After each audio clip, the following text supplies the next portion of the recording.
सर्वत्र गोविन्दनामसङ्कीर्तनं गोविन्द गोविन्द।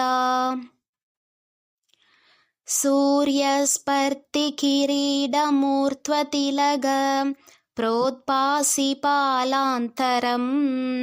कारुण्याकुलनेत्रमार्तहसितोल्लासं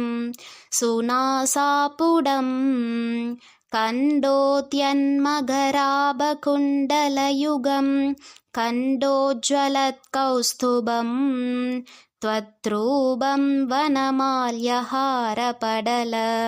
श्रीवत्सदीप्रं भजे। केयूराङ्कदकङ्गनोत्तममहा रत्नाङ्कुलीयाङ्कित श्रीमद्बाहुचतुष्कशङ्गदगदा शङ्कारिभङ्गेरुहा काञ्चित् काञ्चन काञ्चिलाञ्छितलसत् पीताम्बरालम्बिनीम् आलम्बे विमलाम्बुजद्युतिपदां मूर्तिं तवार्तिच्चितं यत्रैलोक्यमहीयशोभिमहितं सम्मोहनं मोहनात् गान्तं गान्तिनिदानतोऽभिमधुरं माधुर्यदुर्यादपि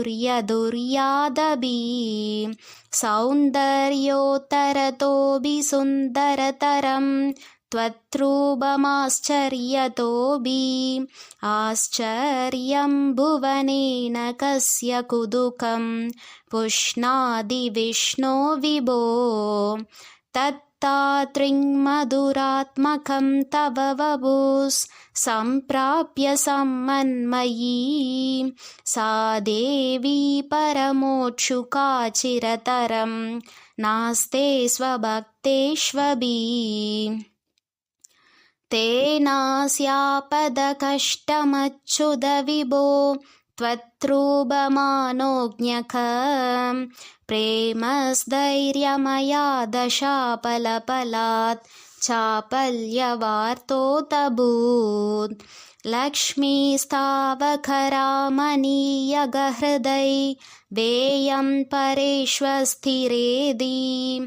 अस्मिन्नन्द्यतभिप्रमाणमधुना वक्ष्यामि लक्ष्मीपते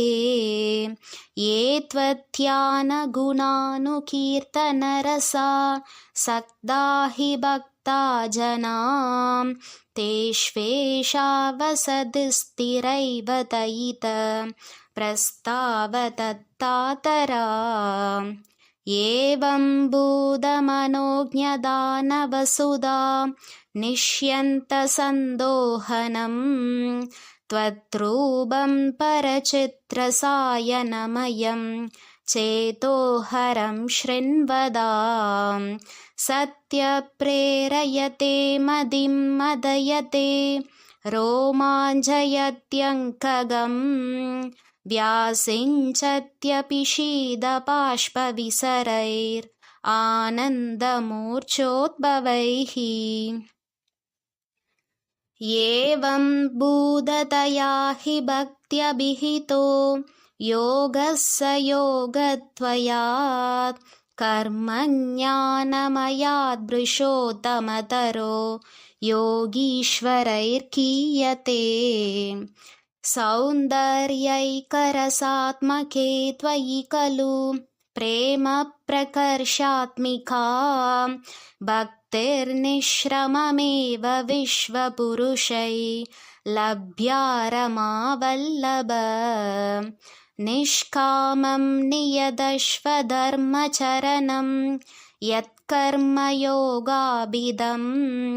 तत्तूरेत्यबलं यदौपनिषत् ज्ञानोपलभ्यं पुनः तत्त्वव्यक्ततया सुदुर्गमतरं चित्तस्य तस्मात् विभो